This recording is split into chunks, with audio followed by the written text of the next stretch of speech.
Bonjour, chers amis, la paix du Seigneur soit avec vous. En ce deuxième mardi de Pâques, Jésus nous invite à avoir un seul corps et une seule âme, dans l'unité du Saint-Esprit qui donne la vie.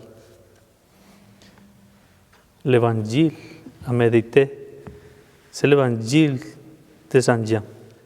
Le Seigneur soit avec vous, évangile de notre Seigneur Jésus-Christ, selon Saint Jacques, chapitre 3, verset 7b à 15. C'est Jésus qui a vaincu la mort, c'est Jésus qui est assis à la droite des dieux de mon Père. Alléluia,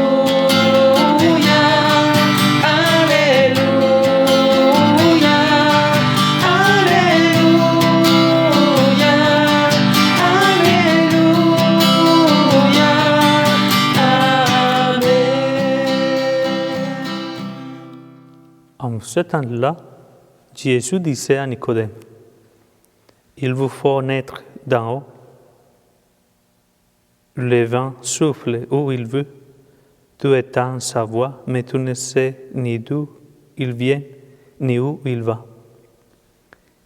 Il en est ainsi pour qui est né du souffle de l'Esprit. » Nicodème reprit, « Comment cela peut-il se faire ?»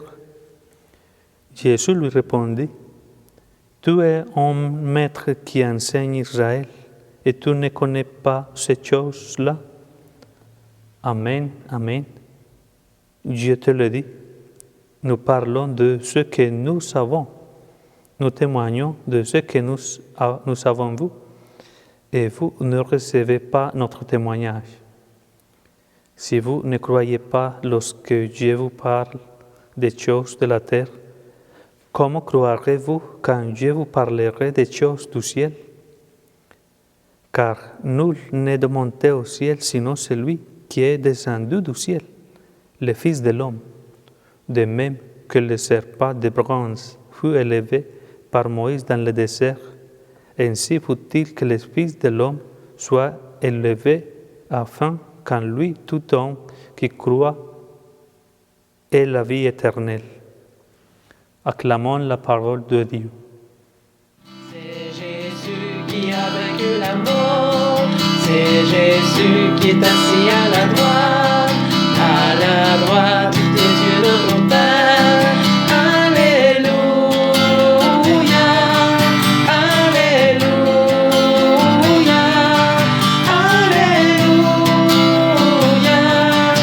Alléluia, Amen. Chers frères et sœurs, aujourd'hui, Jésus nous expose la difficulté de prévenir et de connaître l'action de l'Esprit Saint. En effet, il souffle où il veut. Cela se rapporte en témoignage qu'il donne lui-même et au besoin de naître d'en haut. Le Seigneur dit clairement, une nouvelle vie est nécessaire pour entrer dans la vie éternelle. Il ne suffit pas d'aller au-delà du possible pour atteindre le royaume des cieux.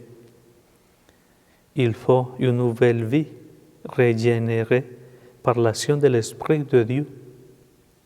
Notre vie professionnelle, familiale, sportive, culturelle, récréative et surtout de piété doit être transformée par le sens chrétien et par l'action de Dieu. Tout doit être imprégné de son esprit. Rien, absolument rien, ne doit être oublié du renouveau que Dieu opère en nous avec son esprit.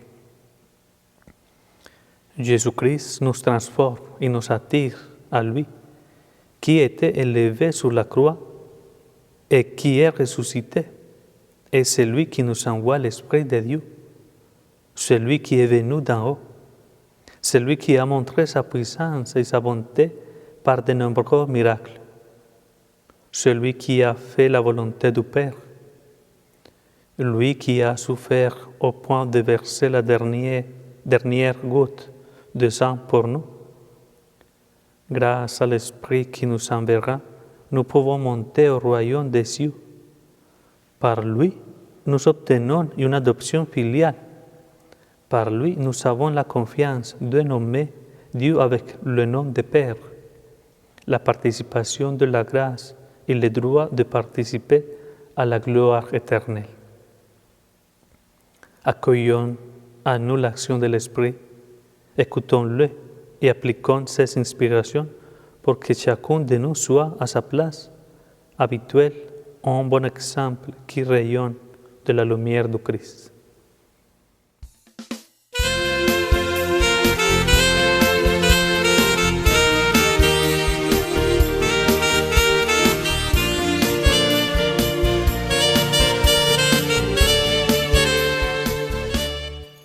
Prions.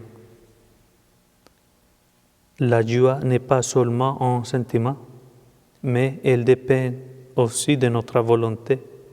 Nous pouvons décider d'être joyeux en méditant les motifs profonds de notre joie. Aujourd'hui, essayons de vivre la joie de Pâques, de nous réjouir car le Christ est ressuscité et qu'il partage avec nous sa vie. Amen.